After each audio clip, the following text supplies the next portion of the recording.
आप देख रहे हैं अनुराग की वाणी, अनुराग के साथ। दोस्तों, आप में से काफ़ी लोग बोल रहे थे वैम्पायर की कहानी लाओ जो आपने बीच में छोड़ रखी है।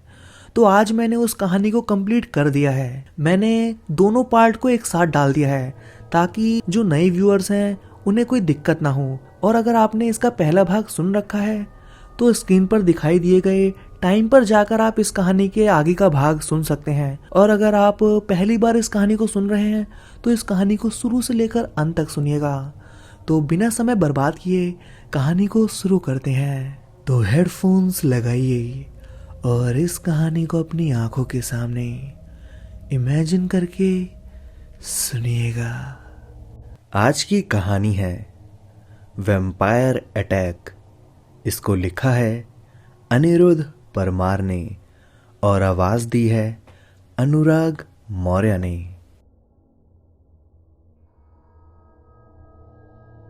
रोमानिया से आने वाली स्पेशल फ्लाइट नई दिल्ली के इंदिरा गांधी एयरपोर्ट पर सुबह सुबह लैंड कर चुकी थी। दरअसल हाल ही में दोनों देशों की सरकारों ने अपने अपने देशों की कुछ ऐतिहासिक विरासत से जुड़ी हुई प्राचीन वस्तुओं को एक दूसरे के साथ साझा किए जाने का एक समझौता किया है, जिससे दोनों देश एक दूसरे की प्राचीन सभ्यता एवं संस्कृति से वाकिफ हो सकेंगे। इस प्रकार की वस्तुओं की खेप लेकर आई थी यह फ्लाइट। सामान की जांच करने के बाद उनको एक वैन में रखवाकर प्रदर्शन हेतु म्यूजियम भेजने की तैयारी की जा रही थी। ग्रेस, यह ताबूत नुमा बक्सा तो खाली है एकदम। अब इसको कौन देखेगा? लोगों को तो एंटीक बोल के कुछ भी दिखा दो, बड़े चाव से देखते हैं। हंसते हुए ग्रीस ने महेश को जवाब दिया। पर ग्रीस, जब हम इसको बाहर से लेकर आए थे तो काफी भारी था ये, और अब तो इसका वजन महसूस ही नहीं हो रहा। ऐसा क्यों? थोड़ा सा परेशान होते हुए महेश ने कहा। हाँ हाँ, मुर्दा होगा ताबूत के अंदर। तुम्हारी शक्ल देखकर डर के भाग गया होगा ना। तुम भी यार फालतू दिमाग लगाते रहते हो। चलो लंच बॉक्स उठाओ, अब कुछ खा लिया जाए। महेश ने फिर से मजाकिया लहजे में जवाब दिया। शाम की 6 बजे थे। एयरपोर्ट के माल गोदाम वाले इलाके पर पुलिस का जबरदस्त पहरा था। दरअसल गोदाम में आज बड़े ही संदिग्ध हालातों में 2 मौतें हुई थी। मरने वालों के नाम ग्रीस सिंह और महेश आर्या था। दोनों के सफेद पड़ चुके मृत शरीर गोदाम की बगल वाली टॉयलेट में पड़े हुए थे। शरीर को देखकर लग रहा था कि मानो उनके शरीर में खून की एक बूंद भी ना बची हो। गर्दन के पास 2 बड़े निशान थे, किसी जंगली जानवर द्वारा दांतों से किए गए हमले जैसे निशान। पुलिस की फॉरेंसिक टीम और फिंगर एक्सपर्ट अपने काम में जुटे हुए थे। पोस्टमार्टम रिपोर्ट में भी मौत का कारण किसी खतरनाक जंगली जानवर द्वारा हमला बताया गया। एयरपोर्ट पर जंगली जानवर, वो भी नरभक्षी? यह बात पुलिस को हजम नहीं हो रही थी। एयरपोर्ट के किसी भी सीसीटीवी में कोई भी ऐसा फुटेज नहीं मिला था जिसके आधार पर पुलिस को कोई सुराग मिल सके। रात के 12 बज चुके थे। काली रात में सुनसान सड़क पर उजाले का स्रोत स्ट्रीट लाइट्स ही थी। उनमें से भी कुछ लाइट्स थोड़ी देर जलने के बाद बार बार बुझ रही थी। 25-30 साल के 2 युवक राहुल और विवेक अपनी पेट्रोल खत्म हो चुकी बाइक को ढकेलते हुए घर जाने की हड़बड़ी में उसी सड़क पर चले आ रहे थे। यार राहुल, मूवी तो मस्त थी, पर ये साली बाइक धोखा दे गई। पूरा मूड ही खराब हो गया। क्या खाक मस्त थी यार। मैंने तुझसे कहा था ना कि ये हॉलीवुड के भूत मुझे हजम नहीं होते। अब वह 3 सिर वाला भूत मेरी आंखों के सामने बार बार आ रहा है। वैसे भी डर लग रहा था, ऊपर से तेरी ये खटारा बाइक। पसीना पोंछते हुए राहुल ने जवाब दिया तो विवेक ठठाकर हंस पड़ा। मेरे भाई, इतना डरता है तू इन भूतों से? अबे तू मेरा दोस्त है, विवेक सिंह रंधावा का, समझा? अबे ये मरे हुए लोग मुझसे डरते हैं, मुझसे। शेखी भगारने में हमेशा अव्वल ही रहता था विवेक। वैसे विवेक को भूत प्रेतों में बड़ी दिलचस्पी थी। आज तक कभी उसका सामना तो नहीं हुआ था भूत प्रेतों से, पर फिर भी दुनिया भर का ज्ञान बटोर रखा था उसने इनके बारे में। वो क्या है? राहुल ने डर भरी चीख के साथ सड़क से जुड़ी हुई एक गली के नुक्कड़ की ओर इशारा किया। वहां किसी इंसान की धुंधली सी आकृति बिजली के पोल से चिपकी एवं हिलती हुई नजर आ रही थी। लगता है कोई भिखारी है, करंट लग गया उसको, आओ देखते हैं। बाइक को वहीं छोड़कर विवेक उस ओर दौड़ पड़ा। पीछे पीछे राहुल भी आ रहा था। खंबे के नजदीक आने पर कोई भी नहीं दिखाई दिया तो दोनों अपना सिर खुजलाने लगे। आ! राहुल की जोरदार चीख सुनाई दी। विवेक ने पलट के देखा तो आंखों पर भरोसा ही ना हुआ। एक अजीब सी शकल वाला डरावना सा इंसान, माफ कीजिएगा इंसान कम एक खौफनाक जानवर ज्यादा लग रहा था। खैर वह जो भी था, राहुल की गर्दन को अपने जबड़ों में दबाए उसके शरीर को अपने पंजों से पकड़े तेजी के साथ खंबे पर ऊपर की ओर रेंग रहा था। उफ, क्या था ये? जिस तरह बिल्ली अपने शिकार को दबोच कर ले जाती है, ठीक उसी तरह 65 किलोग्राम वजन वाले राहुल को वह एक छोटे से बच्चे की तरह खींचता हुआ ले जा रहा था। मंजर बड़ा खौफनाक था। विवेक एकदम से कांप गया था। उसे समझ ही नहीं आ रहा था यह आखिर क्या हुआ। राहुल की दर्दनाक चीखने की आवाजों से यह सुनसान इलाका गूंज रहा था। विवेक ने हिम्मत बांधकर उस लोहे के खंबे को जोर से हिलाया। कुछ पत्थर भी उठाकर ऊपर की ओर फेंके, पर उस नरभक्षी पर कुछ भी फर्क नहीं पड़ा। स्ट्रीट लाइट की रोशनी में राहुल का फड़फड़ाता हुआ जिस्म और उसकी गर्दन पर दांत गड़ाए हुए वह दैत्य साफ दिखाई दे रहे थे। शायद वह राहुल का खून पीने में व्यस्त था। असहाय सा खड़ा विवेक कुछ भी नहीं कर पा रहा था। मजबूर होकर वह पागलों की तरह चिल्लाने लगा। कुछ ही मिनटों के बाद धड़ाम की तेज आवाज के साथ राहुल का मृत शरीर 50 फीट की ऊंचाई से नीचे आ गिरा था। सिर पत्थर से टकराकर अनार की भांति बिखर गया। शरीर एकदम सफेद पड़ चुका था। शायद उस शैतान ने सारा खून पी लिया था राहुल का। विवेक का बहुत बुरा हाल था। उसकी बचपन का दोस्त उसकी आंखों के सामने लाश में बदल गया था और वह चाहते हुए भी कुछ ना कर सका। भय, क्रोध एवं दुख के मिश्रित भाव उसके चेहरे पर साफ झलक रहे थे। अचानक से वह शैतान विवेक के ठीक सामने खड़ा था। उसको देखकर महसूस हो रहा था कि सालों पुरानी किसी सड़ी गली लाश में जान डाल दी गई हो। चेहरे से लटकता हुआ मांस, अंदर से झांकती हुई हड्डियां, बिना बालों वाला सिर और कटे फटे होठों के अंदर से निकले हुए 2 पीले एवं नुकीले दांत, जिन पर राहुल का ताजा खून लगा हुआ था। देखने में चेहरे की बनावट इंडियन तो बिल्कुल नहीं लग रही थी। इस भयानक से शख्स को सामने खड़ा देखकर कोई भी डर से थर थर कांपने लगी। पर विवेक के साथ अब ऐसा नहीं हो रहा था। अपने जिगरी दोस्त को खोने की वेदना अब हर प्रकार के डर पर हावी थी। गुस्से से तिल मिला रहा था विवेक। वह दैत्य बिना देर किए विवेक पर टूट पड़ा।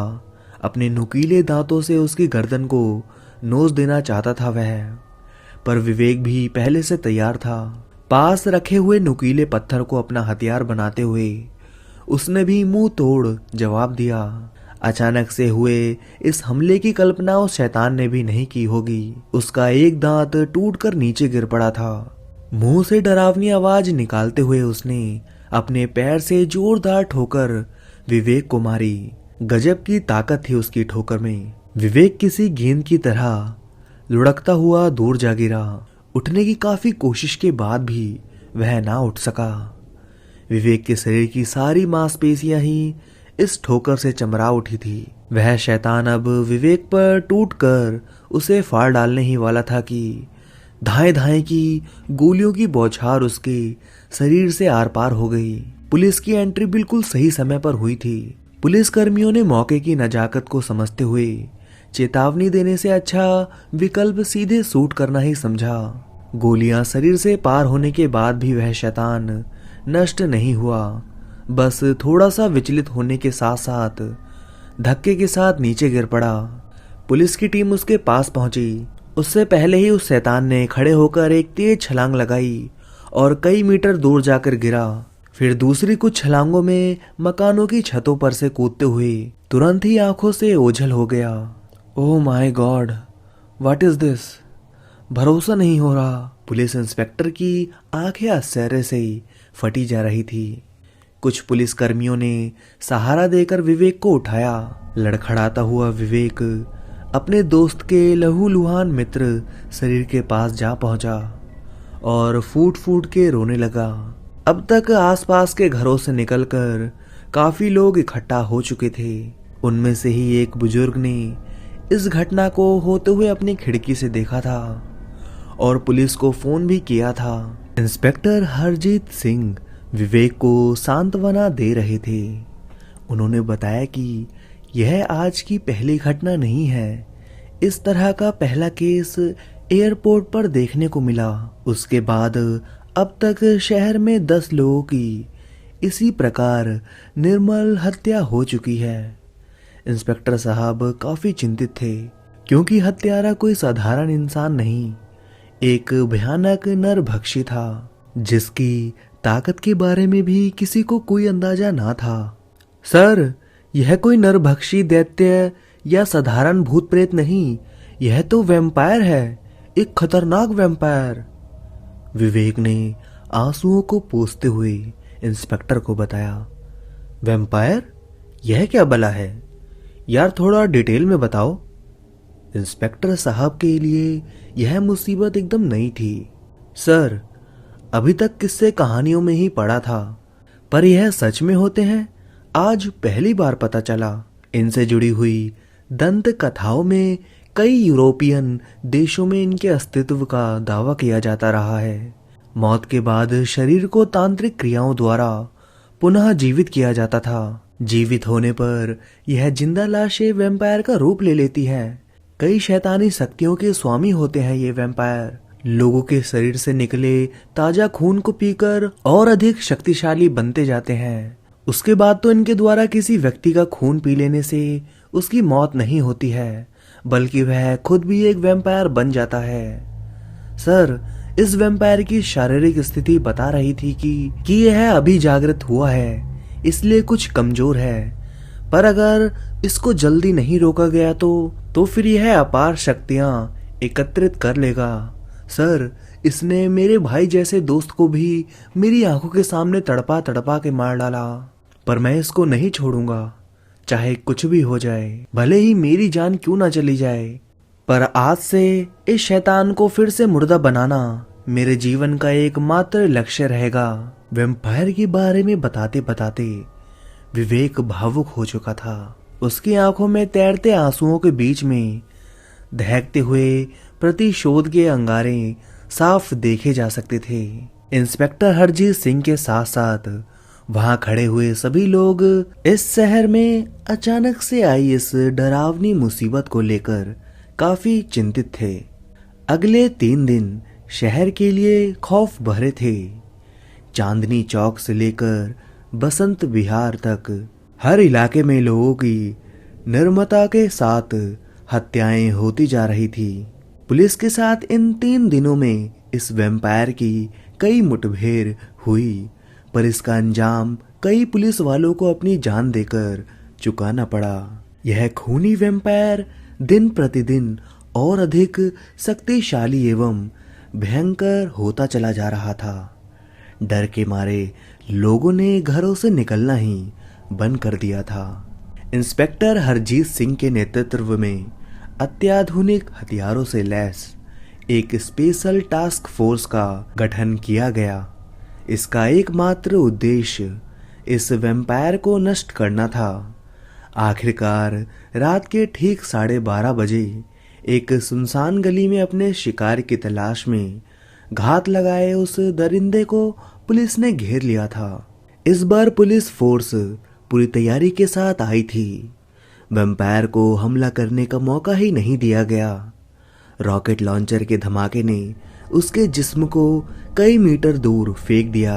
अगर कोई साधारण इंसान होता तो इस धमाके के बाद उसके शरीर के चिथड़े बिखर जाते, पर इस वैम्पायर पर बहुत मामूली सा प्रभाव ही पड़ा था। आज इंस्पेक्टर हरजीत सिंह हर हाल में ही इस खतरे को हमेशा के लिए मिटाकर शहर में अमन कायम कर देना चाहते थे। तभी तो उनके साथ मौजूद 1 सैकड़ा पुलिस कर्मियों की टीम का एक एक जवान बड़ी मुस्तैदी के साथ इस शैतान के साथ मोर्चा संभाले हुए थे। एक के बाद एक लगातार हो रहे हमलों से वैम्पायर के कदम लड़खड़ा रहे थे। तभी पुलिस यूटिलिटी वैन से फेंके गए खूंखार जानवरों को पकड़ने वाले लोहे के मजबूत जाल ने वैम्पायर को अपनी गिरफ्त में ले लिया था। जीत की और लगातार बढ़ते कदमों की वजह से पुलिस वालों के हौसले 7वें आसमान पर थे, पर उनकी कुछ सेकंड की यह खुशी फुर होते जरा भी देर न लगी। पुलिस टीम पर हमला हुआ था, एक जबरदस्त हमला। अचानक से आए कम से कम 20 वैम्पायर एक साथ पुलिस वालों पर टूट पड़े थे। सबका एक जैसा हुलिया, वही लंबे दांत, मुर्दों जैसी आंखें, चेहरे पर अजीब सा वहसीपन, पर यह दिखने में पहले वाले वैम्पायर से अलग लग रहे थे। यह सभी आम इंडियंस की तरह ही दिख रहे थे, जैसे कि वैम्पायर के सारे इंडियन वर्जन को एक साथ लॉन्च कर दिया गया हो। पुलिस वालों ने पहले तो इनसे लड़ने का प्रयास किया, इन पर गोलियां चलाई। गोलियों की बौछार से कुछ वैम्पायर नष्ट भी हो गए। शायद ये पहले वाले जितने शक्तिशाली नहीं थे, पर इनकी संख्या ज्यादा होने की वजह से पुलिस टीम को उनके कहर से गुजरना पड़ा। खून के प्यासे इन दानवों ने पुलिस वालों को पकड़कर उनकी गर्दनों पर अपने दांत गड़ाना शुरू कर दिया था। इतना समय पर्याप्त था पहले वाले वैम्पायर को संभालने के लिए। एक तेज आवाज के साथ लोहे का जाल टूटकर हवा में बिखर गया था और अगले ही क्षण दांतों को भींचता हुआ यह शैतान पुलिस वैन की छत पर खड़ा था। लॉन्चिंग पैड पर रॉकेट लॉन्चर दागते हुए इंस्पेक्टर हरजीत सिंह अपनी विवस्था भरी आंखों के सामने अपने साथियों को नीचे गिरता हुआ देख रहे थे। दयाल सिंह! अपने ड्राइवर दयाल सिंह को ठीक बगल में औंधे मुंह गिरता देख हरजीत सिंह की चीख निकल गई। दयाल सिंह को उठाने के लिए जैसे ही सहारा देकर उसको पलटा तो एक बड़े आश्चर्य का सामना करना पड़ा हरजीत सिंह को। उसका चेहरा एक नया रूप ले चुका था। लंबे नुकीले दांत, मुर्दे जैसी आंखें और चेहरे पर वहशियाना मुस्कान। दयाल सिंह झटके से उठ खड़ा हुआ और अपने इंस्पेक्टर साहब पर ही झपटा, गर्दन में दांत गड़ाने को आतुर। हरजीत सिंह ने किसी तरह खुद को बचाया। हरजीत सिंह को कुछ नहीं सूझ रहा था कि आखिर यह क्या हो रहा है। जो पुलिसकर्मी वैम्पायरों के हमले के बाद धराशायी हो चुके थे, वो सभी उठ खड़े हुए थे एक नए रूप के साथ, और अब अपने साथियों के ही खून के प्यासे हो गए थे। शायद वो भी वैम्पायर बन चुके थे। अब इनसे निपटना असंभव लग रहा था। बचे पुलिस वाले अपनी जान बचाकर भागने का प्रयास तो कर रहे थे, पर इन रक्त पिपासुओं से बचना इतना आसान भी नहीं था। इंस्पेक्टर हरजीत सिंह भी खुद को बचाने की लाख कोशिश करने के बाद भी वैम्पायरों के चक्रव्यूह के बीचों बीच खड़े थे। चारों ओर से शैतानों ने उनको घेर रखा था, पर कोई भी उन पर हमला नहीं कर रहा था। तभी पुलिस वैन के ऊपर से सीधी छलांग लगाकर वो सबसे खतरनाक वाला वैम्पायर इंस्पेक्टर के सामने आ खड़ा हुआ। शायद अपने दुश्मन का खून वह स्वयं ही पीना चाह रहा हो, इसी वजह से अन्य वैम्पायर उस पर हमला नहीं कर रहे थे। हरजीत सिंह पर वह वैम्पायर टूट पड़ा था। उसके दांत और हरजीत सिंह की गर्दन के बीच बस अब कुछ इंच मात्र का फासला था। हरजीत सिंह अब अपने आप को मरा हुआ ही मान चुके थे। तभी एक तेज रोशनी से सबकी आंखें चकाचौंध हो गई। हरजीत सिंह ने अगले ही पल खुद को सुरक्षित पाया। सारे वैम्पायर जमीन पर पड़े थे और वह खतरनाक वैम्पायर भी घुटनों पर खड़ा लड़खड़ा रहा था। एक बार में तो आंखों पर विश्वास ही नहीं हो रहा था, पर सामने देखा तो एक लड़की खड़ी थी, कुछ अजीब सी वेशभूषा, गोरा रंग, नीली आंखें, सुनहरे बाल। यह पक्का विदेशी ही थी कोई। चेहरे पर गजब का तेज, हाथ में एक बंदूक के जैसा दिखने वाला कोई हथियार, जिसमें से निकलती रोशनी से यह वैम्पायर गिरते चले जा रहे थे। पर वो लड़की अकेली नहीं थी, उसके साथ एक लड़का भी था, एक इंडियन लड़का। हाथ में वैसा ही हथियार उसके पास भी था। इंस्पेक्टर हरजीत सिंह तुरंत उसको पहचान गए।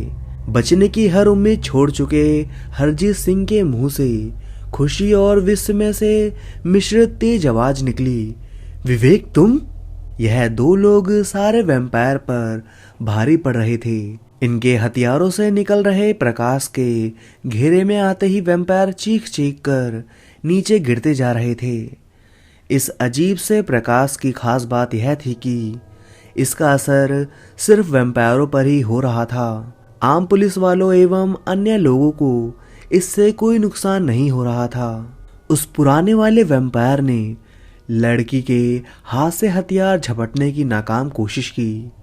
विवेक की गन से निकलती रोशनी ने उसको अपने घेरे में ले लिया था। कभी कोई दर्द महसूस ना करने वाला वह वैम्पायर भी दर्द से कहराने लगा। फिर पूरी ताकत लगाकर उसने एक जोरदार छलांग लगाई। विवेक उसके पीछे भागा, पर गिरता पड़ता हुआ वह वैम्पायर सबकी आंखों से ओझल हो चुका था। तभी वहां वैम्पायर बन चुके सभी पुलिस वाले एवं अन्य लोग अब एकदम सम्मान्य हो चुके थे। थैंक यू विवेक, पर ये सब क्या हो रहा है? कुछ समझ नहीं आ रहा। और ये मैडम कौन है? पसीने से नहाए हुए इंस्पेक्टर हरजीत सिंह का दिमाग कई सारे सवालों का जवाब पाने के लिए व्याकुल था। सब कुछ बताता हूँ सर, पहले आप यह पानी पीजिए। पानी की बोतल इंस्पेक्टर की ओर बढ़ाते हुए विवेक ने कहा। विवेक, खतरा अभी भी बहुत बड़ा है। पेट्रो भाग गया, हमको कैसे भी उसे खत्म करना होगा। टूटी फूटी हिंदी बोलते हुए उस विदेशी लड़की ने अपनी चिंता जाहिर की। इंस्पेक्टर हरजीत के अभी भी पल्ले कुछ भी ना पड़ रहा था। उनकी मनोस्थिति को भांपते हुए विवेक ने बताना शुरू किया। सर, यह एक बड़े खतरे की शुरुआत मात्र है। इस कहानी की शुरुआत होती है यूरोपियन देश रोमानिया से, जहां आज से सैकड़ों साल पहले एक खूनी शैतान का राज था। ड्रैकुला, वैम्पायर सम्राट, अपार शैतानी शक्तियों का स्वामी, जिसको ना कोई मार सकता था और ना ही नष्ट कर सकता था। सारे यूरोप में उसने और उसकी वैम्पायर फौज ने दहशत मचा रखी थी। सभी बड़े देश या तो उसके आगे नतमस्तक हो गए या फिर उनको नेस्त नामूद कर दिया गया। फिर एक बार उसका सामना हुआ रोम के महान संत यूलेजियन से। यूलेजियन की दिव्य ईश्वरीय शक्तियां ड्रैकुला पर हावी हो गई और फिर उन्होंने एक पवित्र अभिमंत्रित क्रॉस ड्रैकुला के सीने में धसा दिया। ड्रैकुला अमर है, उसको कभी मारा नहीं जा सकता, पर संत के प्रहार ने उसके शरीर को ब्रह्मांड की किसी दूसरी अंधेरी दुनिया में अनंत काल के लिए भटकने के लिए मजबूर कर दिया था। ड्रैकुला के नष्ट होते ही उसकी वैम्पायर फौज भी सम्मान्य हो गई, क्योंकि उसमें वही लोग शामिल थे जिनका खून पीकर ड्रैकुला ने उनको वैम्पायर बनाया था। और इस प्रकार इस दुनिया को एक खूनी दरिंदे से छुटकारा मिला। सच में इतना खतरनाक था वह शैतान? क्या अभी इस घटनाक्रम से भी ड्रैकुला का कोई संबंध है? उत्सुकता से इंस्पेक्टर हरजीत सिंह ने विवेक को बीच में ही टोक दिया। हाँ सर, ड्रैकुला का एक खास सेवक था, पेट्रो। जब संत यूलेजियन और ड्रैकुला का युद्ध हुआ, उस समय वह आधी सेना के साथ इजिप्ट गया हुआ था। ड्रैकुला के अवस्था में जाने के बाद सभी सैनिक तो सम्मान्य हो गए, पर क्योंकि वह ड्रैकुला की तरह ही जन्मजात वैम्पायर था, इसलिए वह तब भी वैम्पायर ही रहा। इजिप्ट की शक्तिशाली सेना के बीचों बीच वह अकेला ही बचा था। ड्रैकुला जैसी अपार शक्तियां उसमें ना थी। इजिप्ट की सेना ने उसको बंदी बनाकर अभिमंत्रित ताबूत में कैद कर दिया। इजिप्ट के राजा को ड्रैकुला के समाप्त होने का पता नहीं था, इसलिए उसने अपनी शक्ति को प्रदर्शित करने एवं ड्रैकुला को चेतावनी देने के लिए ताबूत को रोमानिया भिजवा दिया, जहां सैकड़ों वर्षों तक यह ताबूत कबाड़ में पड़ा रहा। फिर किसी तरह यह ताबूत भारत आ गया। ड्रैकुला अभी भी जीवित है। वह दूसरी दुनिया में कहीं कैद है। शायद वह क्षेत्र भारत के आस पास ही है। इस वजह से पास आने पर अपने परम सेवक पेट्रो से उसने मास्तिक तरंगों से संवाद किया और पेट्रो को ताबूत से आज़ाद होने में मदद की। उसका मकसद है कि इस क्षेत्र में वैम्पायर की एक बड़ी फौज तैयार करके तबाही मचाए जाए। जितने अधिक वैम्पायर होंगे ड्रैकुला उतना अधिक शक्तिशाली हो जाएगा। फिर वह संत यूलेजियन की कैद से आज़ाद हो सकेगा। इस काम की शुरुआत पेट्रो ने कर दी थी। शुरू में वह कमज़ोर था, लोगों को सिर्फ मार सकता था, वैम्पायर नहीं बन सकता था। पर अब खून पीने के बाद काफ़ी शक्तिशाली हो चुका है। साथ ही वैम्पायरों की लगातार चहलकदमी के कारण ड्रैकुला की कैद भी कमज़ोर पड़ती जा रही है। ओह माय गॉड, मतलब यह वैम्पायर ही पेट्रो था। और जब हमें इसको संभालने में मुश्किल हो गया तो ड्रैकुला को कैसे संभालेंगे? अगर वो आज़ाद हो गया तो? पर तुमको यह सब कैसे पता, इतनी डिटेल्स में? कांपती जुबान में बड़ी ही चिंता के साथ इंस्पेक्टर हरजीत सिंह ने विवेक से पूछा। वैसे यह सब मैंने कहानियों में पढ़ा था, पर इसकी प्रामाणिकता पर मोहर लीसा मैडम ने लगाई। विदेशी लड़की की ओर इशारा करते हुए विवेक ने आगे बताया, यह लीजा मैडम है, संत यूलेजियन की वंशज। उन महान संत की प्रत्येक पीढ़ी बड़ी जिम्मेदारी के साथ ड्रैकुला पर नजर रखती है। उनकी अस्थियों से निर्मित यह प्राचीन अस्त्र वैम्पायरों को नष्ट करने की क्षमता रखते हैं। जब मेरे दोस्त राहुल की मौत हो गई तो मैंने वैम्पायरों के बारे में गहराई से पढ़ा। हर कहानी में वैम्पायरों का एक ही राजा था, ड्रैकुला। यह बात पक्की थी कि अगर दुनिया में वैम्पायरों का होना सत्य है तो फिर इनसे जुड़ी कहानियां भी सत्य ही होंगी। संत यूलेजियन भी सच में रहे होंगे और उनके वंशज भी। फिर मैंने अपने एक रोमानिया में रहने वाले दोस्त के माध्यम से वहाँ सोशल मीडिया पर इंडिया में वैम्पायर अटैक की खबर वायरल करवाई, जिसके आधार पर लीजा मैडम ने मुझसे संपर्क किया और भारत आ गई। पर सबसे बड़ा खतरा अब ड्रैकुला से है। मैडम का कहना है कि अगर वह आज़ाद हो गया तो उसको ना तो वह रोक पाएगी, ना ही सारे देश की आर्मी। विवेक की सारी बात सुनकर वहाँ उपस्थित हर एक व्यक्ति को सांप सूंघ गया था। खतरा सच में बहुत बड़ा था। दिल्ली से बहुत दूर उत्तराखंड में हिमाचल की ऊंची ऊंची चोटियां, जहां दूर दूर तक बर्फ की सफेद चादर फैली दिख रही थी। इंसान का नामो निशान भी ना था, सिर्फ कुछ बिना पत्तियों वाले पेड़ जिनकी टहनियां भी बर्फ से लदी हुई थी, और मस्ती करते हुए कुछ सफेद बर्फीले भालू। इन्हीं पहाड़ियों के बीचों बीच एक लंबी सी सुरंग थी, जिसका द्वार भी बर्फ से दब चुका था। इस सुरंग में हवा का एक चक्रवात सदियों से पशु पक्षियों के कौतूहल का केंद्र था, क्योंकि आमतौर पर इतनी ऊंचाई पर ऑक्सीजन की मात्रा बहुत ही निम्न होती है। पर यह बर्फीली आंधी का चक्रवात एक ही जगह पर सैकड़ों वर्षों से घूम रहा था। दरअसल यह एक सामान्य चक्रवात नहीं था, यह तो एक कैद थी जिसमें अंधेरे का राजा, शैतान सम्राट, द ग्रेट वैम्पायर ड्रैकुला अनंत समय के लिए कैदी बनकर रह रहा था। चक्रवात के अंदर ड्रैकुला का निस्तेज शरीर पड़ा हुआ गोल गोल घूम रहा था। उसकी आत्मा शरीर के अंदर तो थी, पर सीने में धसे हुए सफेद क्रॉस की वजह से शरीर को नियंत्रित नहीं कर पा रही थी। जिंदा था तो बस उसका मस्तिष्क, जिसके दम पर ड्रैकुला सदियों से अपनी आजादी के प्रयत्न करता आ रहा था। आज भी ड्रैकुला का मस्तिष्क उसके जिंदा होने का प्रमाण दे रहा था। ड्रैकुला का गुस्सा 7वें आसमान पर था। अगर इस वक्त वह आजाद होता तो शायद उसके गुस्से के ताप से सारा हिमालय पिघलकर समुंदर बन जाता। यूलेजियन, तुम्हारी वजह से मुझे सदियों से इस कैद को भोगना पड़ रहा है। आज फिर तुम्हारे वंशज ने मेरा रास्ता काट दिया। जी करता है कि तुमको तुम्हारी सभी नस्लों के साथ ही कहीं दफना दूं। बहुत जल्द निकलूंगा मैं इस कैद से। पता नहीं कितनी सदियां गुजर चुकी हैं इस कैद खाने में मुझे। यूलेजियन, तुम तो जीवित भी नहीं होगे अब, पर ड्रैकुला तो अमर है। हाँ, अमर हूं मैं। एक बार बाहर निकल जाऊं, फिर तुमसे प्रतिशोध तो मैं सारी दुनिया को नर की आग में जला कर लूंगा। बस थोड़ा इंतजार और, आ रहा हूं मैं दुनिया वालों, तुमको अपना गुलाम बनाने। हा हा हा। उधर दिल्ली में आला हाई कमान की इमरजेंसी मीटिंग जारी थी। देश के इतिहास में पहली बार ऐसा हो रहा था कि किसी आपातकालीन मीटिंग का आधिकारिक रूप से प्रमुख बिंदु शैतानी शक्तियां थी। इस मीटिंग में दिल्ली पुलिस के बड़े अधिकारी, भारतीय सेना की तीनों कमांड के प्रतिनिधि व कुछ बड़े नेता भी थे। विवेक लीजा और इंस्पेक्टर हरजीत सिंह द्वारा इस सारे घटनाक्रम के प्रत्येक पहलू के बारे में सभी के समक्ष विस्तृत विश्लेषण किया जा रहा था।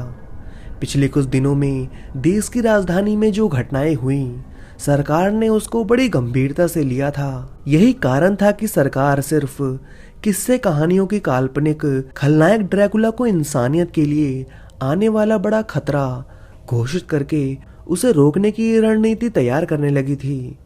भारतीय मीडिया को एक बड़ा मसला मिल चुका था। न्यूज चैनलों पर लाइव डिबेट जारी थी। कुछ विद्वान इसको एक बड़ा खतरा बता रहे थे, तो कुछ इसको वर्तमान सरकार द्वारा रचा हुआ एक झूठा ड्रामा। देश का एक बड़ा तबका यह मानने को तैयार ही ना थे कि वैम्पायर ड्रैकुला ये सब सच में होते भी हैं। फिलहाल चारों ओर अफरा तफरी का माहौल था।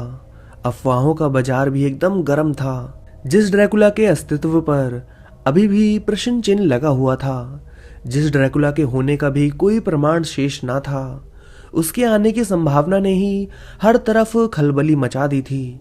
सरकार द्वारा सेना और पुलिस की एक संयुक्त टीम बनाकर इस मुसीबत को आने से पहले ही खत्म कर देने की जिम्मेदारी दी गई। विवेक और लीजा को भी स्पेशल मेंबर के रूप में इस टीम का हिस्सा बनाया गया और इस प्रकार शुरुआत हुई ऑपरेशन ड्रैकुला की। ड्रैकुला को रोकने का सबसे पुख्ता तरीका था पेट्रो को ढूंढकर नष्ट करना, जिससे वह ड्रैकुला को कैद से आजाद ना करवा पाए। दिल्ली से देहरादून जाने वाली जनशताब्दी एक्सप्रेस 2 घंटे की देरी के साथ प्लेटफॉर्म पर पहुंच चुकी थी। प्लेटफॉर्म पर आम दिनों की तरह चहल पहल थी। अचानक से ओवर ब्रिज की सीढ़ियों के पास चीख पुकार मच गई। चारों तरफ लोगों का जमावड़ा था और उनके बीच पड़ी थी 4 लाशें, जिनमें 3 विदेशी टूरिस्ट थे और एक इंडियन। सभी के गले पर थे खून से सने हुए वही चिरपरिचित निशान, किसी जंगली जानवर के दांतों के जैसे। मतलब साफ था, दिल्ली के बाद पेट्रो का नया ठिकाना देहरादून ही था।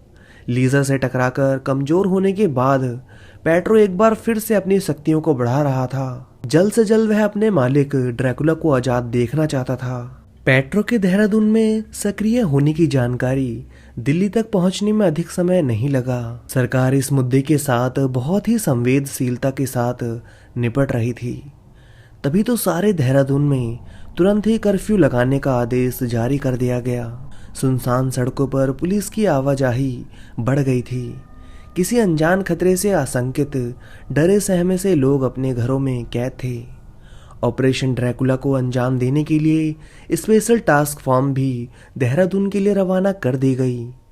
पर वैम्पायर आम इंसानों से ज़्यादा शक्तिशाली तो होते ही हैं, साथ ही कुटिलता में भी वो इंसानों से कई कदम आगे ही रहते हैं। पेट्रो भी एक कुटिल वैम्पायर था, एक खतरनाक कुटिल वैम्पायर। रात के अंधेरे में देहरादून की सेंट्रल जेल पर पहरा और भी अधिक कड़ा कर दिया जाता है। कारण था इस जेल में बंद उत्तराखंड के कई खतरनाक अपराधी, जिनमें कई दुर्दांत लुटेरे, खूनी एवं बड़े अपराधी शामिल हैं। जेल के कैद खाने पर नजर गड़ाए पुराने उच्च विशाल दरवाजे के शिखर पर एक शख्स खड़ा था, भयानक सी शकल वाला, 2 नुकीले दांत, आंखों में राक्षसी चमक। बिल्कुल सही, यह पेट्रो ही था। शायद पेट्रो का आज का टारगेट यही जेल थी, या फिर सीधे शब्दों में कहा जाए तो इस जेल में बंद कैदी। कौन है वहां? यह कड़कती हुई आवाज निगरानी चौकसी पर तैनात संतरी की थी, जिसकी नजर पेट्रो पर पड़ चुकी थी। कोई जवाब ना मिलने पर संतरी ने पेट्रो को निशाने पर लेते हुए ऊपर की ओर तान दी। पर पेट्रो अभी किसी से उलझकर अपना समय व्यर्थ नहीं करना चाहता था। इसलिए उसने संतरे को नजरअंदाज करते हुए छलांग अंदर की ओर लगा दी। अपनी ड्यूटी के प्रति मुस्तैद संतरी ने खतरे की घंटी बजा दी थी। उधर जेल के अंदर कैदी बैरक के सामने स्टूल पर बैठकर ऊँघते हुए सुरक्षाकर्मी की आंख ढंग से खुल भी पाती उससे पहले ही उसकी गर्दन से खून का फव्वारा फूट चुका था। पर वो मरा नहीं, वो गुलाम वैम्पायर बन गया था, पेट्रो का पालतू वैम्पायर। अगले ही क्षण बिना कुछ भी पूछे वह पेट्रो के हाथ में सभी बैरकों की चाबियां थमा चुका था और पेट्रो बैरक के अंदर था। पेट्रो की शैतानी स्पीड बेमिसाल थी। सुरक्षाकर्मी जब तक हथियारों से लैस होकर अंदर आए वह अपना काम कर चुका था। जेल की सभी बैरकों के ताले खुले पड़े थे और उनके अंदर पड़े कैदियों के हाव भाव लगातार बदल रहे थे। सुरक्षाकर्मियों ने अंदर आकर इत्मीनान से चबूतरे पर बैठे पेट्रो के ऊपर बंदूकें तानकर हाथ ऊपर करने की चेतावनी दी। रात के अंधेरे में पहले तो उन्होंने पेट्रो को जेल से भगाने की फिराक में कोई सजाया फता अपराधी समझा, पर जब उसके चेहरे पर टॉर्च से रोशनी डाली तो खून से भीगे उसके लाल दांत देखकर समझ गई कि शहर में कर्फ्यू की यह खौफनाक वजह ही उनके सामने है। फायर की तेज आवाज के साथ पेट्रो पर गोलियों की बौछार कर दी गई, पर गोलियां जब तक उसके शरीर को छू पाती पेट्रो उस जगह से गायब था। तेज छलांग के साथ वह खड़ा था, फिर से मुख द्वार से उसी शीर्ष पर जहां कुछ देर पहले खड़ा था। इससे पहले कि सुरक्षाकर्मी अगला कोई कदम उठाते, गुर्र गुर्र एक साथ कई जंगली जानवरों की दहाड़ की जैसी चित्कार पीछे की ओर से सुनाई दी। घबराकर सुरक्षाकर्मियों ने पीछे पलटकर देखा। सभी बैरकों से बड़ी तादाद में कैदी बाहर निकल रहे थे, एक नए व खतरनाक रंग रूप में। वो सभी वैम्पायर बन चुके थे। सुरक्षाकर्मियों ने बचाव का काफी प्रयत्न किया, पर वैम्पायर बन चुके खूंखार कैदी अब नीम चढ़े करेले हो गए थे, मतलब पहले से कई गुना अधिक खूंखार। सुरक्षाकर्मियों का खून चख चख कर अपनी प्यास बुझाने लगे थे।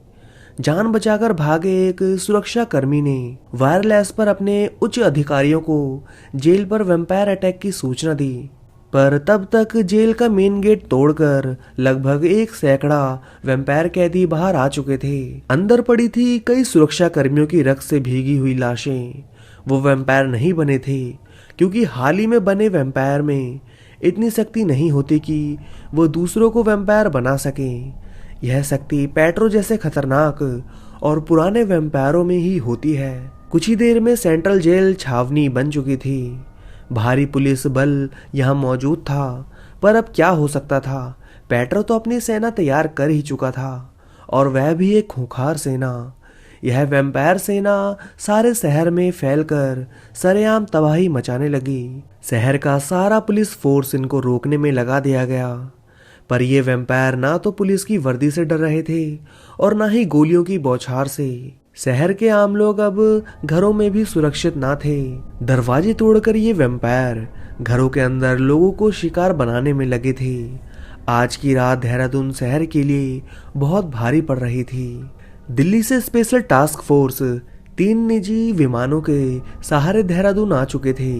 अब उन पर, या फिर यूं कहूं कि विवेक, हरजीत सिंह और लीजा की तिकड़ी पर बहुत बड़ी जिम्मेदारी थी।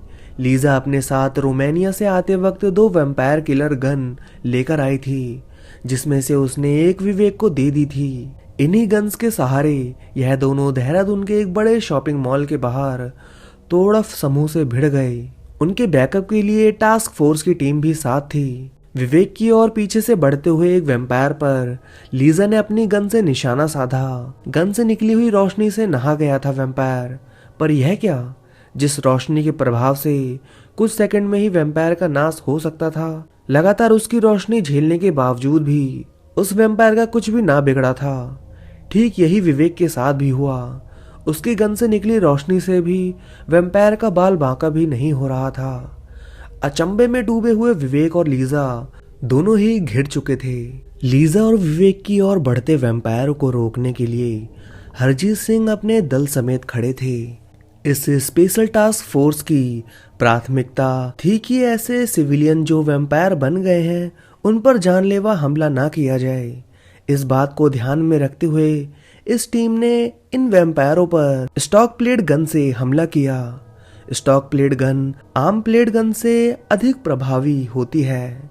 इसके जबरदस्त धक्के से शिकार कई मीटर पीछे गिरता है पर उसको अधिक नुकसान नहीं पहुंचता है। वैम्पायरों की टुकड़ी को भी इसके अटैक ने लीजा और विवेक से दूर फेंक दिया। लीजा मैडम, ये हमारे हथियारों का प्रभाव इन पर क्यों नहीं हो रहा? बड़े ही चिंतित स्वर में विवेक ने प्रश्न किया। विवेक, समझ आ गया, ये भी इनकी रहस्यमय शक्तियों में से एक है। वैम्पायर्स का एक तरीके से एक ही बार नुकसान किया जा सकता है। ऐसे प्रहार जो इनके लिए एक बार घातक सिद्ध होते हैं, इनका शरीर तुरंत ही इसका एंटीडोट तैयार कर लेता है। हमने पहली बार जब पेट्रो पर इस हथियार से हमला किया तो वह काफी घायल हो गया था, पर अब उसका शरीर इस हथियार के दिव्य प्रकाश का एंटीडोट तैयार कर चुका है। इसलिए जब उसने इन कैदियों को वैम्पायर बनाया तो इनके अंदर भी वह एंटीडोट अपने आप ही आ गया। लीजा ने यह सारी बात अंग्रेजी में वह टूटी फूटी हिंदी में विवेक को बताई, पर आप सभी लिसनर की सुविधा के लिए मैंने इसे हिंदी में सुनाया है। ओह नो, मतलब ये हथियार अब बेकार है हमारे लिए। कैसे रोकेंगे अब हम पेट्रो व उसकी सेना को? विवेक व्याकुल हो रहा था। हथियार बेकार नहीं हुए। ईश्वर ना करे कि ड्रैकुला आजाद हो, पर अगर हो गया तो शायद उससे लड़ने में मदद मिल सकती है इन हथियारों से हमें। लीजा का प्रत्येक कथन उसके आशावादी दृष्टिकोण को दर्शाता था। बचो सर, झपट के विवेक ने हरजीत सिंह को अपनी ओर खींच लिया। पीछे से एक वैम्पायर द्वारा उखाड़कर फेंके गए बिजली के खंभे से वह बाल बाल बचे। अब स्टॉक प्लेट गन से वैम्पायर नियंत्रित नहीं हो पा रहे थे। अब वक्त था लीजा द्वारा अपने दूसरे हथियार के प्रयोग का। लीजा ने इंस्पेक्टर हरजीत सिंह को आगे की योजना बताई। अपने साथ लाई कुछ सामान लीजा ने पास खड़ी बख्तरबंद गाड़ी में रखा था। यह गाड़ी देहरादून के क्षेत्रीय प्रशासन ने टास्क फोर्स को मुहैया करवाई थी। जल्द ही लीजा के हाथ में एक अजीब किस्म का जाल था। यह जाल प्लेटिनम एवं इथियोल से बना हुआ था। इथियोल एक दुर्लभ किस्म की धातु थी जिसका उपयोग इजिप्ट वालों ने वैम्पायरों से हुए युद्ध में सदियों पहले किया था। यह धातु शैतानी ताकतों को सोखने की क्षमता रखती थी। लीजा का इशारा मिलते ही टास्क फोर्स ने दोगुने जोश के साथ स्टॉक प्लेट गन से वैम्पायरों पर फिर से हमला किया। प्लान के तहत सभी वैम्पायरों को संभलने का मौका दिए बिना धक्के देते हुए एक जगह पटक दिया गया और फिर लीजा ने चीते सी फुर्ती दिखाते हुए एक मंझी हुई शिकारी वाले अंदाज में जाल फेंका और अगले ही पल सभी पांचों वैम्पायर कैद में फड़फड़ा रहे थे। टास्क फोर्स के सभी योद्धा ने बड़े ही उत्साह के साथ विजय घोष का नारा लगाया। इंस्पेक्टर हरजीत सिंह और टास्क फोर्स की डिफेंस विंग का नेतृत्व कर रहे लेफ्टिनेंट सिद्धार्थ सूरी ने लीजा को विजय की शुरुआत के लिए बधाई दी। विवेक भी पास खड़ा था, काफी निश्चिंत सा। लीजा मैडम के सीक्रेट प्लान बी की सफलता पर मंद मंद मुस्कुराता हुआ। लीजा ने भी पहली बार इस जाल का प्रयोग किया था। जाल के अंदर बिना पानी मछली की तरह फड़फड़ाते हुए वैम्पायर इस जाल की उपयोगिता को स्वयं ही बयां कर रहे थे। कमजोर शक्तियों वाले वैम्पायरों की सबसे बड़ी कमजोरी होती है धूप। अंधेरे में यह जितने अधिक शक्तिशाली होते हैं, दिन में उतने ही कमजोर। 2-3 घंटे की तेज धूप इनको आम इंसान बना देने के लिए पर्याप्त होती है। इसलिए टास्क फोर्स के 2 सिपाहियों को उनकी निगरानी के लिए छोड़ बाकी लोग निकल पड़े अन्य वैम्पायरों की तलाश में। इन 4-5 वैम्पायरों को काबू करने के लिए टास्क फोर्स को काफी मेहनत करनी पड़ी। सारे शहर में तो और भी बुरी हालत थी। बेकाबू हो चुके इन वैम्पायरों का उत्पात बढ़ता ही जा रहा था। क्षेत्रीय पुलिस मोर्चा संभाले हुए थी, पर उनके लिए यह एकदम नई आफत थी, जिसके परिणाम स्वरूप इस वैम्पायर सेना ने सारी व्यवस्था को ही पंगु बना दिया था। कई पुलिस वाले अपनी जान गंवा बैठे। लीजा के पास भी 3 से 4 जाल ही थे। अब इतने कम संसाधनों के साथ वैम्पायरों की सारी फौज को नियंत्रित करना बहुत बड़ी चुनौती थी और फिर समय भी कम था। क्षेत्र में एकदम से बढ़ चुकी वैम्पायरों की गतिविधियों के कारण ड्रैकुला की कैद लगातार कमजोर होती जा रही थी। सबसे बड़ा डर यही था, अगर वो आजाद हो गया तो फिर सारी मानव जाति का अस्तित्व ही खतरे में पड़ना निश्चित था। लीजा मैडम, मुझे लगता है अब हमें अपनी रणनीति बदलनी होगी, विवेक ने सुझाव देते हुए अपनी बात रखी। अगर हम इन वैम्पायरों के पीछे ही पड़े रहेंगे तो बहुत समय बर्बाद हो जाएगा और हो सकता है तब तक वो पेट्रो वैम्पायर की एक और फौज खड़ी कर दे। अगर हम इस जड़ को यानी पेट्रो को ही किसी प्रकार खत्म कर दे तो महाविनाश रोका जा सकता है। विवेक की बात का सभी ने समर्थन किया। अब टास्क फोर्स को कैसे भी पेट्रो को ढूंढकर काबू में करना था। शहर में तबाही का दौर जारी था। उधर कमजोर होती कैद से बाहर निकलने की उम्मीद में ड्रैकुला खिलखिला रहा था। रात भर शहर में अफरा तफरी का माहौल रहा। देहरादून के लिए यह रात बड़ी अराजकता भरी थी। सुबह होते होते इस सुंदर से शहर में बड़े स्तर पर तोड़फोड़ हो चुकी थी। शॉपिंग मॉल, दुकानें, कई घर, पेड़, खंबे, पार्क, सड़क के किनारे खड़े वाहन इन वैम्पायरों ने तहस नहस कर दिए थे। रात में पुलिस कमजोर पड़ी तो आर्मी को भी उतारा गया। तब जाकर बड़ी मुश्किल में इन वैम्पायर्स को उलझा कर रखा गया, जिससे जनहानि बहुत ज़्यादा नहीं हो पाई। सुबह सूरज की किरण पड़ते ही यह सभी वैम्पायर किसी गुप्त ठिकाने पर पहुंच गए थे। शायद पेट्रो उनको निर्देशित कर रहा था। जो वैम्पायर लीसा ने कैद किए थे, तेज धूप आते आते वो सभी सामान्य हो गए। लीसा, हरजीत सिंह और सारी की सारी टास्क फोर्स रात भर शहर में पेट्रो को ढूंढने की कोशिश करती रही, पर कुछ भी हाथ ना लगा। और विवेक रात से ही डटा था। देहरादून पुलिस के कंट्रोल रूम में शहर में लगे हुए सीसीटीवी कैमरे की फुटेज वह बड़ी बारीकी के साथ चेक करने में लगा था। आज का दिन बहुत महत्वपूर्ण था, क्योंकि दिन में नए नवेले वैम्पायर्स तो बाहर निकल नहीं सकते, क्योंकि वैम्पायरों को रात के समय काबू करना बहुत मुश्किल होता है। अब तक पेट्रो भी बहुत शक्तिशाली हो चुका था, इसलिए अगर इस मुसीबत से निजात पानी है तो दिन में ही इनको हर हाल में ढूंढकर खत्म करना ही सबसे बेहतर विकल्प था। सुबह 4 बजे की कुछ सीसीटीवी फुटेज विवेक के सामने स्क्रीन पर चल रही थी, जिसमें शहर के उत्तरी छोर स्थित फन वैली के सामने कूदते फांदते निकलते हुए कुछ वैम्पायर दिखाई दिए। विवेक ने इस जगह के बारे में कंट्रोल रूम में मौजूद पुलिस अधिकारियों से विस्तृत जानकारी जुटाई तो पता चला कि यह रास्ता पर्यटक स्थल रोबर्स केव की ओर जाता था। तपती गर्मी के इस मौसम में यह गुफाएं सुनसान ही रहती हैं और यहाँ पहाड़ियों के काफी संकरे होने के कारण सूरज की रोशनी भी पहुंच नहीं पाती है, जिस वजह से दिन में भी काफी अंधेरा रहता है। यस, आई एम 100% श्योर वो सब इसी जगह होंगे। राहत भरी मुस्कुराहट के साथ विवेक ने तुरंत ही टास्क फोर्स को इसके बारे में सूचना दी। तुरंत ही आगे की रणनीति बनाकर टास्क फोर्स ने सबसे पहले ड्रोन कैमरों से उस पहाड़ी क्षेत्र की निगरानी शुरू कर दी थी। परिणाम मन मुताबिक था। कैमरे में उन अंधेरी गुफाओं में कुछ वैम्पायर्स की गतिविधियां रिकॉर्ड हो गई थी। स्पेशल टास्क फोर्स की टीम के साथ साथ भारी मात्रा में विध्वंसक अत्याधुनिक हथियारों से लैस होकर इंडियन आर्मी की एक बड़ी टुकड़ी बख्तरबंद गाड़ियां और टैंक लेकर पेट्रो को एस्टनाबूद कर देने के इरादे के साथ उस ओर रवाना हो चुके थे।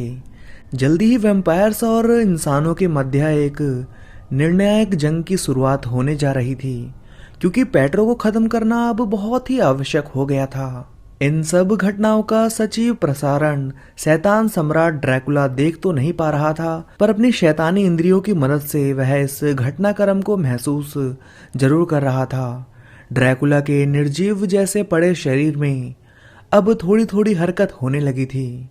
शायद उसके सीने में धसे उस चमकारिक क्रॉस एवं उसको जकड़े हुए दिव्य केद क्षेत्र का प्रभाव कम होता जा रहा था। और आखिर होता भी क्यों ना, पेट्रो लगातार वैम्पायर शक्तियों व उनकी गतिविधियों को दिन दूनी रात चौगनी तरक्की के साथ बढ़ाता जा रहा था।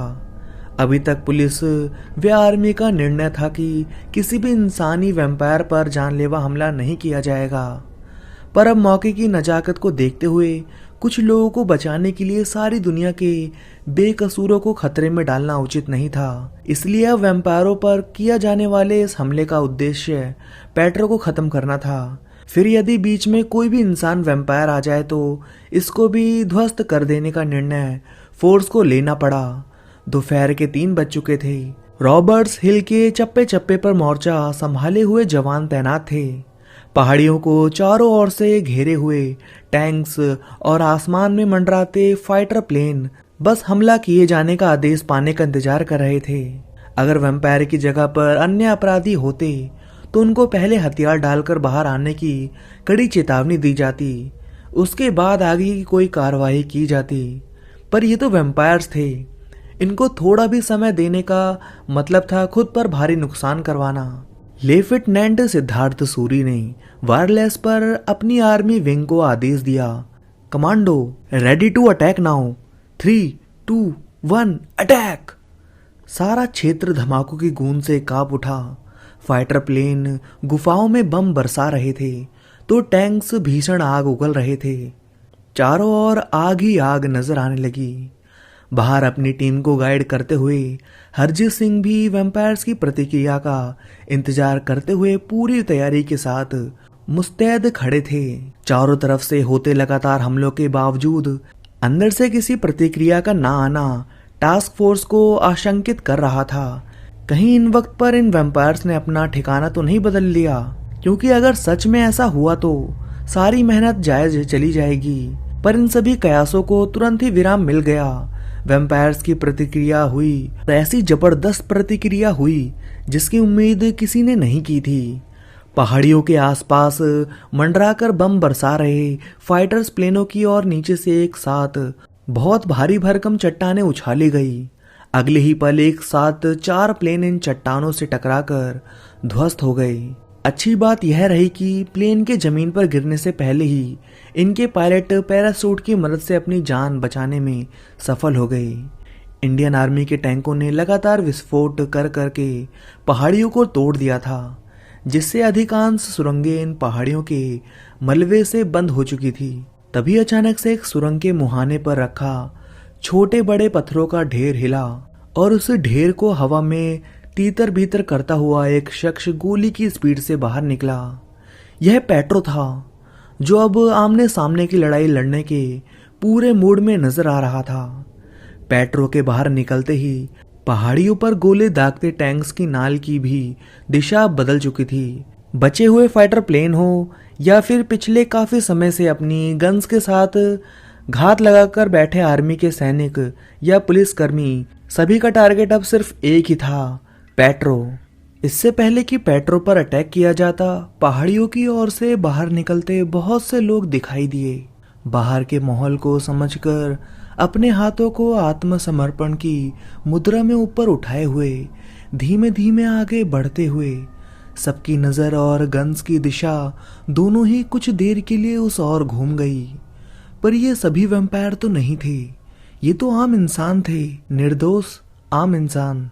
क्या है ये सब? लेफ्टिनेंट सिद्धार्थ ने लीसा की ओर देखते हुए पूछा।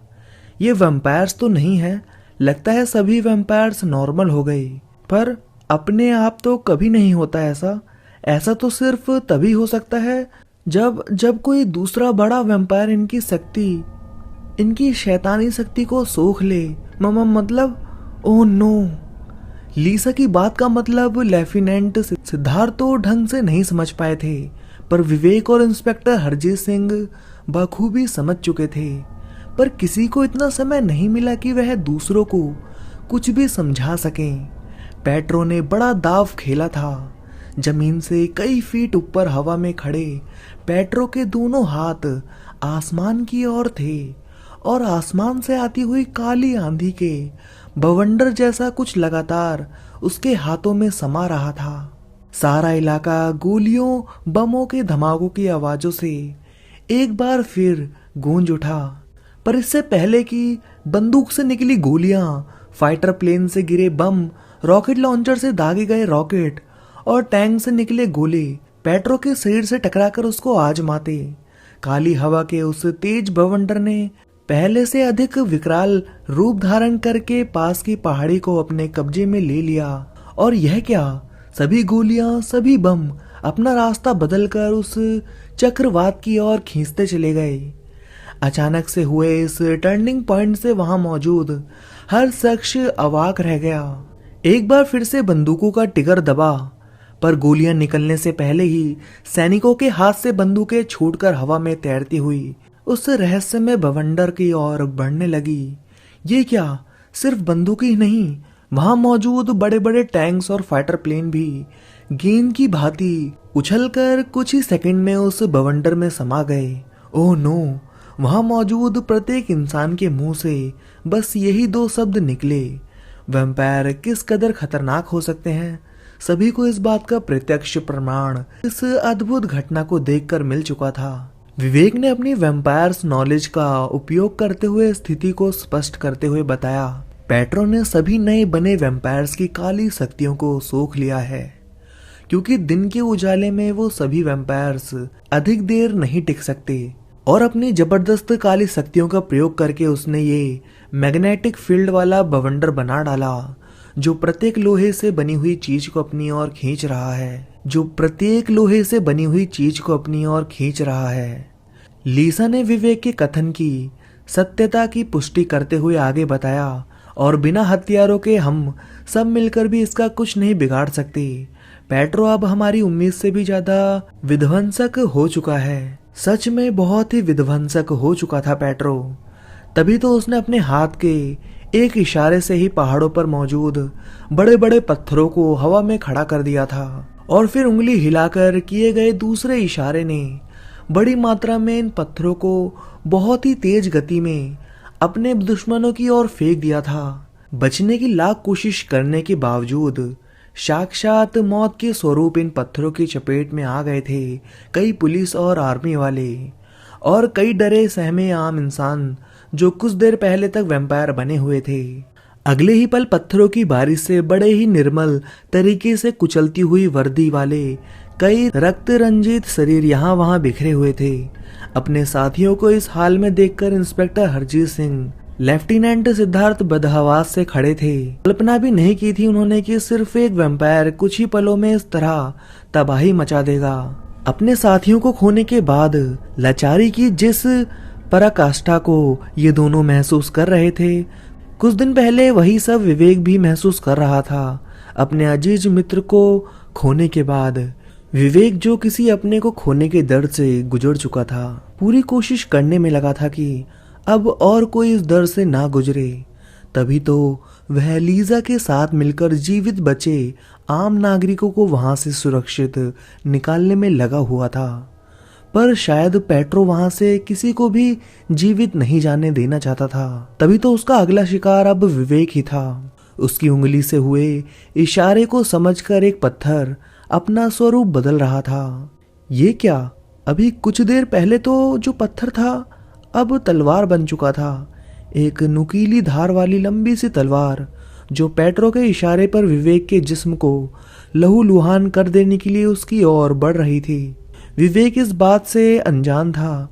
कोई कुछ समझ पाता उससे पहले खचाक की आवाज के साथ यह खूनी तलवार किसी के पेट को चीरती हुई आर पार हो गई। आह की तेज आवाज सुनकर विवेक पीछे पलटा। खून से लथपथ हरजीत सिंह जमीन पर पड़े थे। दरअसल विवेक को बचाने के चक्कर में हरजीत सिंह लड़खड़ा गए थे और उस तलवार का शिकार बन गए। उफ, यह क्या हो गया। एक बहादुर व कर्तव्यनिष्ठ पुलिस ऑफिसर को इस हाल में देख सभी अवाक रह गए थे। हरजीत सिंह को यहाँ आने से पहले ही पता था कि यह मिशन कितना खतरनाक है, पर उनके 15 साल के पुलिस करियर में किसी भी प्रकार का डर कभी भी उनकी कर्तव्य निष्ठा को बाधित नहीं कर सका, और आज भी अपने कर्तव्यों का ईमानदारी से निर्वहन करते हुए आज इस हालत में पड़ा था। यह बहादुर पुलिस वाला लेफ्टिनेंट सिद्धार्थ को डॉक्टरी का काम चलाऊ अनुभव भी था, क्योंकि 2 साल उन्होंने आर्मी हॉस्पिटल में भी एक वॉलंटियर के रूप में सेवाएं दी थी। उन्होंने बड़ी सावधानी के साथ उस पथरीली तलवार को हरजीत सिंह के शरीर से अलग किया। वह अपनी शर्ट को उतारकर उनके घाव पर बांध दिया। 4 लोगों को उन्होंने हरजीत सिंह को अस्पताल ले जाने का इशारा किया, क्योंकि आसपास खड़े वह सारे वाहन जिनसे सभी लोग यहाँ तक आए थे, उनको तो वह मैग्नेटिक बवंडर निगल चुका था। इसलिए बिना किसी वाहन के ही 4 लोगों की टुकड़ी छिपते छिपाते पैदल ही निकल पड़ी। हरजीत सिंह के प्राण अब ईश्वर के भरोसे थे। हवा में लटका हुआ पेट्रो लगातार हमले कर रहा था। सैकड़ों की तादाद में आए हुए पुलिस व आर्मी के जवानों की तादाद अब सिर्फ 50 के आसपास ही बची थी। लाशों और खून से आसपास की जमीन नहा चुकी थी। ऑपरेशन वैम्पायर के लिए जाते समय किसी ने भी ना सोचा था कि पेट्रो के लिए यह टास्क फोर्स एक छोटे बच्चों की टीम की तरह सिद्ध होगी, जिसे वह चुटकियों में नेस्तनाबूद कर देगा। पेट्रो को काबू करने का एकमात्र हथियार अब उस विशेष जाल के रूप में मौजूद था। पर समस्या बिल्ली के गले में घंटी डालने की थी। हवा में उड़ते वैम्पायर को उस जाल में कैद करना असंभव ही था। और फिर डर यह भी था कि इतने शक्तिशाली वैम्पायर को वह जाल अधिक समय तक कैद कैसे रख पाएगा। लीजा, विवेक और लेफ्टिनेंट सिद्धार्थ ने नई रणनीति बनाई। उनके अनुसार लीजा और विवेक पहाड़ी के रास्ते ऊपर की ओर चढ़ने लगी और लेफ्टिनेंट सिद्धार्थ अपने बचे कुचे साथियों के साथ भागते हुए पेट्रो के द्वारा बरसाए जा रहे पत्थरों से बचने का प्रयास करते हुए उसका ध्यान अपनी ओर आकर्षित करने लगे। विवेक और लीजा जल्दी ही सबसे ऊंची पहाड़ी की चोटी पर थे। दोनों का ही हिल क्लाइंबिंग का शौक आज काम आ गया था। पहाड़ की चोटी पर खड़े हुए वह दोनों पेट्रो को अब साफ देख सकते थे, जो उनसे कुछ ही फीट नीचे हवा में तैर रहा था। पेट्रो भी अब बोर हो चुका था। वह एक झटके में ही सब खत्म कर देना चाहता था। उसके इशारों पर नाचते हुए पत्थर अब रुक गए थे। पर यह क्या? अचानक से किसी सुरंग से निकला चमगादड़ जैसे पक्षियों का एक झुंड चारों ओर फैल गया। वैसे उनको सिर्फ चमगादड़ बोलना नाइंसाफी होगा, क्योंकि वह पक्षी दिखने में सिर्फ चमगादड़ जैसे थे, पर उनका साइज एक भारी भरकम 6 फुट के इंसान के जैसा था। नरभक्षी जैसे दिख रहे यह पक्षी सच में ही इंसानों के खून के प्यासे थे। तभी तो टास्क फोर्स के बचे कुचे लड़ाकों को भी वह अपने पंजों में दबा के उड़ा ले जाने लगे। अपने जबड़े से इंसानी सिरों को हवा में ही तरबूज की तरह फोड़कर बड़े स्वाद के साथ चख रहे थे चमगादड़। यह हमला और भी खतरनाक था। लेफ्टिनेंट सिद्धार्थ बड़ी मुश्किल से खुद को बचा पाए हुए थे। टास्क फोर्स के अब चंद लोग ही शेष बचे थे। वैम्पायर अटैक की भारी कीमत चुकानी पड़ी थी इंसानों को। उफ, ये क्या? अब वैम्प बैटों का हमला? ये तो ड्रैकुला के पालतू पक्षी हैं। इनकी उपस्थिति बता रही है कि शायद इनको अपने मालिक के आने का एहसास हो रहा है। नीचे का खौफनाक दृश्य देखकर लीजा ने इन चमगादड़ों के बारे में विवेक को बताया। अरे, ये तो बहुत बुरा समाचार है। सोच के भी डर लगता है कि ड्रैकुला को कैसे झेलेगी यह दुनिया, जब उसके सेवक ने हमारा यह हाल कर रखा है। विवेक भी वक्त की नाजुकता को भली भांति समझ रहा था। अब वक्त था एक खतरनाक स्टंट करने का। हो सकता है लीजा ने पहले भी इस प्रकार का स्टंट किया हो, पर विवेक के लिए ये एकदम नया था। फिर भी विवेक के मन में जरा सा भी डर ना था। अगर कुछ था तो वह था गुस्सा और प्रतिशोध। राहुल की मौत का प्रतिशोध, सैकड़ों बेगुनाहों इंसानों की मौत का प्रतिशोध, अपने कर्तव्य को निभाते शहीद होने वाले कई सिपाहियों की मौत का प्रतिशोध, इस देश के 2 बड़े शहरों को तहस नहस कर डालने का प्रतिशोध। अब वक्त ज्यादा सोचने समझने का नहीं बचा था। लीजा और विवेक ने सैकड़ों फीट ऊंची पहाड़ी से छलांग लगा दी थी। पैरासूट की जगह पर दोनों के हाथों में उस जाल का एक एक सिरा था, जिससे वह पेट्रो को कैद कर लेना चाहते थे। नीचे गिरते हुए दोनों लोग जैसे ही पेट्रो के करीब आए, जाल को फैलाकर उसको घेर लिया। इतनी ऊंचाई और हवा में खड़े पेट्रो को जब तक अपने ऊपर होने वाले इस अप्रत्याशित हमले का जब तक आगाह हुआ, लीजा और विवेक जाल की डोरी को खींच चुके थे। जाल की कैद का असर तुरंत हुआ।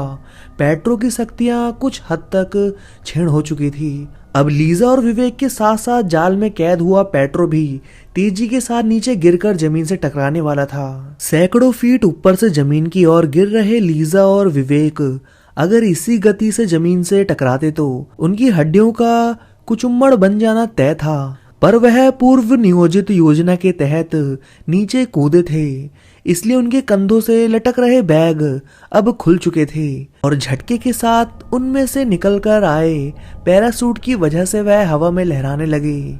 कुछ ही देर में वह जमीन पर उतर चुके थे।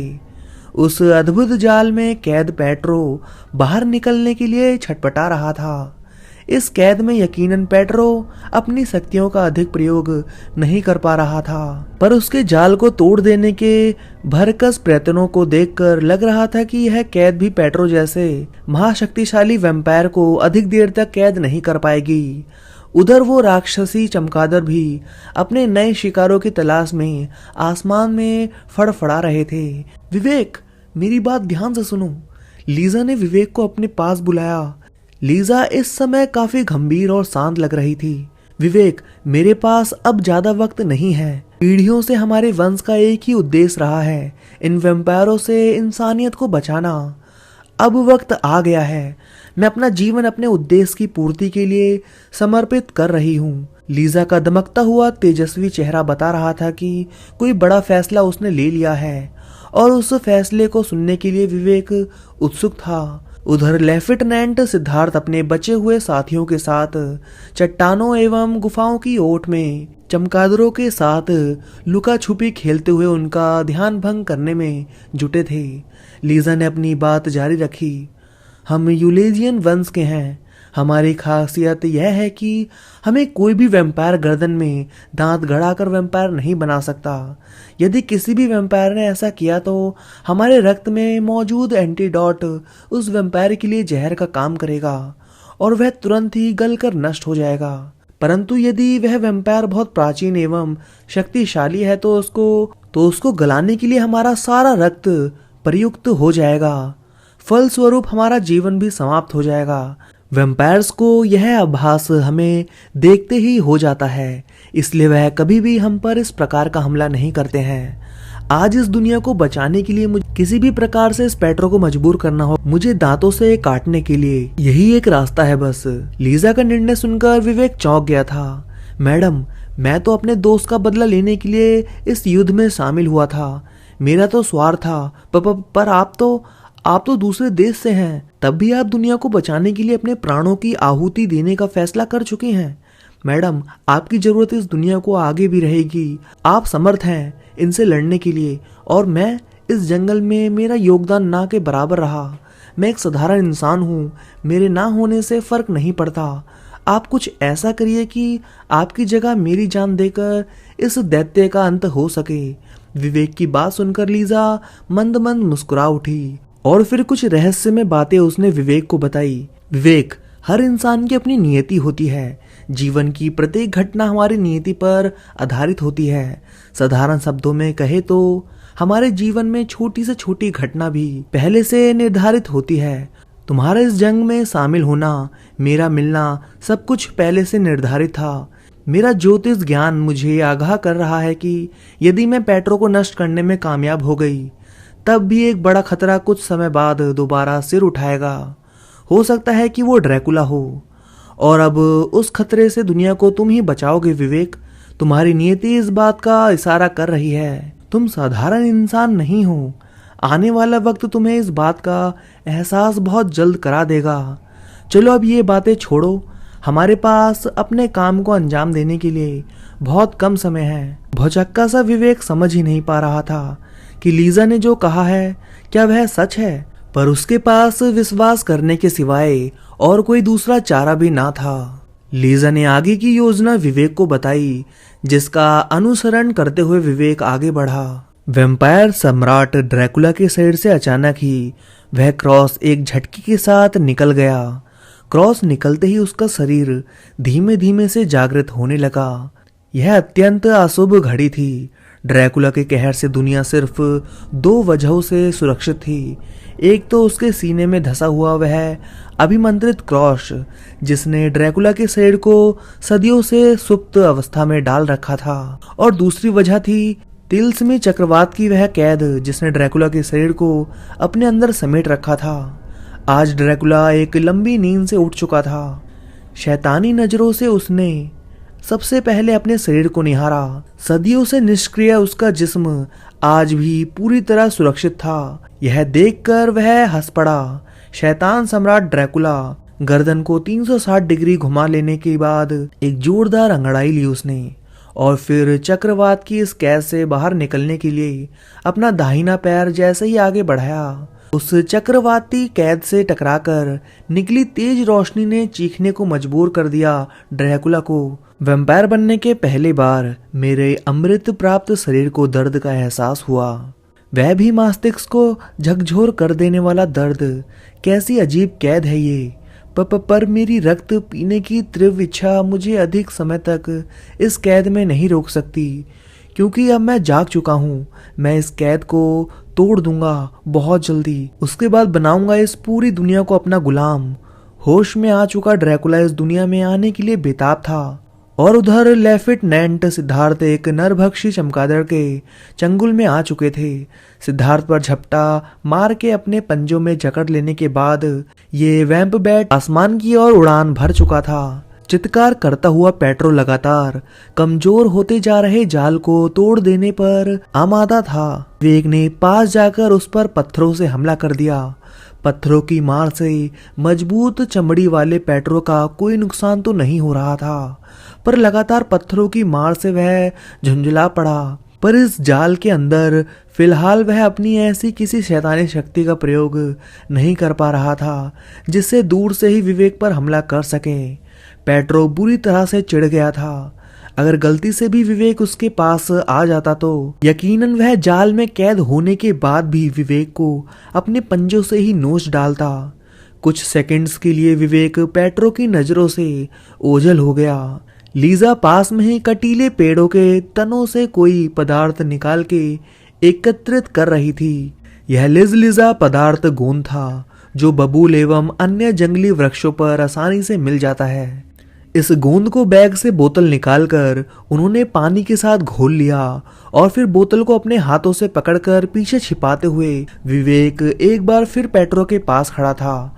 विवेक को अपने पास देख पेट्रो बौखला गया और अपने जबड़ों को भींचने लगा। विवेक ने बोतल में भरा चिपचिपा घोल दूर से ही फेंकते हुए पेट्रो के चेहरे पर उड़ेल दिया। सारे मुंह के साथ साथ यह उसकी आंखों में भी भर गया। चिपचिपाती आंखों से कुछ देर के लिए पेट्रो को दिखना लगभग बंद ही हो गया। हालांकि वैम्पायर्स बिना आंखों के अपनी शैतानी इंद्रियों की सहायता से भी देख सकते हैं, पर इस जाल के अंदर पेट्रो ऐसा कर पाने में असहज महसूस कर रहा था। विवेक ने मुक्कों और ठोकरों से हमला कर दिया था पेट्रो पर।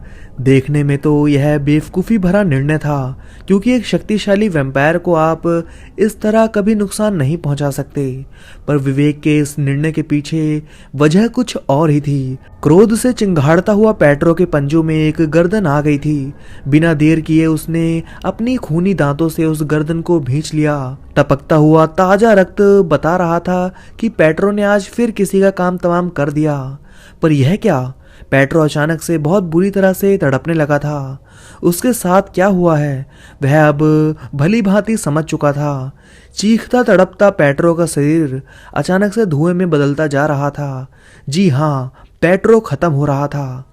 सामने खड़ा था विवेक, जीवित, पर उसके चेहरे पर वो खुशी, वो जोश नहीं था जो होना चाहिए। एक खतरनाक वैम्पायर के खत्म होने पर, उसके जिगरी दोस्त के हत्यारे के खत्म होने पर, सारी इंसानियत के दुश्मन के खत्म होने पर, आंसुओं से डबडबाती हुई आंखें लिए विवेक के चेहरे पर दुख साफ झलक रहा था। किसी और को खोने का दुख। पास में ही जमीन पर लीजा पड़ी हुई थी। शरीर का सारा रक्त नष्ट हो जाने के कारण एकदम सफेद पड़ चुकी थी वह। आंखें खुली थी और हल्की मुस्कान के साथ सुकून भरा चेहरा, जो कहना चाह रहा था आज मैं नहीं तो क्या हुआ, कम से कम इस दुनिया को तो बचा लिया मैंने। लीजा अब इस दुनिया में नहीं थी। पेट्रो के जबड़ों में आई गर्दन उसी की थी। उसकी योजना अब सफल हो चुकी थी। आसमान में उड़ते नरभक्षी चमगादड़ वैम्प बैट अचानक से गायब होने लगे थे। शायद लेफ्टिनेंट सिद्धार्थ की नियति उन्हें भी जिंदा रखना चाहती थी, तभी तो इतनी देर मौत के पंजों में रहने के बाद भी वह बचे रहे और वैम्प बैट के गायब होने के बाद नीचे गिरते समय एक पेड़ की टहनियों में उलझकर सुरक्षित बच गए। टास्क फोर्स का टास्क पूरा हो चुका था। ड्रैकुला का इस दुनिया में आने का मसुम्बा विफल हो गया। अब वह होश में तो है, पर वह चक्रवाती कैद उसे बाहर नहीं निकलने देगी। लेफ्टिनेंट सिद्धार्थ के साथ विवेक ने कैथोलिक रीति रिवाजों के साथ लीजा के मृत शरीर की अंतिम संस्कार करके उनकी कब्र पर ढेर सारे फूल अर्पण करके सारे देश एवं मानव जाति की तरफ से धन्यवाद किया और फिर दोनों पहुंच गए इंस्पेक्टर हरजीत सिंह के पास उनका हालचाल लेने अस्पताल। हरजीत सिंह अब काफी बेहतर थे। ईश्वर की कृपा से उनके प्राण बच गए थे। विवेक को देखते ही कहराते हुए उसके गले लग गए। इस वैम्पायर अटैक में कई लोगों की जान गई, जनधन का काफी नुकसान हुआ, पर फिर भी दुनिया पर आए संकट के टल जाने से सभी खुश थे। देहरादून और दिल्ली दोनों शहर अब सामान्य हो चुके थे। बस विवेक चाहकर भी सामान्य नहीं हो पा रहा था। उसके कानों में लीजा का एक एक शब्द गूंज रहा था, ड्रैकुला हमला जरूर करेगा और तब तुम ही उसका सामना करोगे। क्या सच में ड्रैकुला कभी हमला करेगा? और अगर करेगा भी तो मुझ जैसा अति साधारण इंसान उसका सामना कैसे कर सकेगा? यह सवाल अक्सर विवेक की रातों की नींद भी उड़ा देते थे, पर इन सब का जवाब वक्त के अलावा और कोई दे भी नहीं सकता। यही सोचकर विवेक ने अपने भविष्य को नियति के भरोसे छोड़कर अपनी सम्मान्य जिंदगी फिर से जीने का निर्णय लिया। फिलहाल दुनिया सुरक्षित थी। तो दोस्तों, कहानी यहाँ खत्म होती है। अगर आपको यह कहानी पसंद आई है तो कमेंट करके जरूर बताइए। अगर आप अच्छे अच्छे कमेंट करोगे और आपको कहानी पसंद आई होगी तो मैं इस कहानी का सीजन 2 जरूर लाऊंगा। तो अब मैं आप सभी से मिलता हूँ नेक्स्ट वीडियो में। तब तक के लिए धन्यवाद दोस्तों।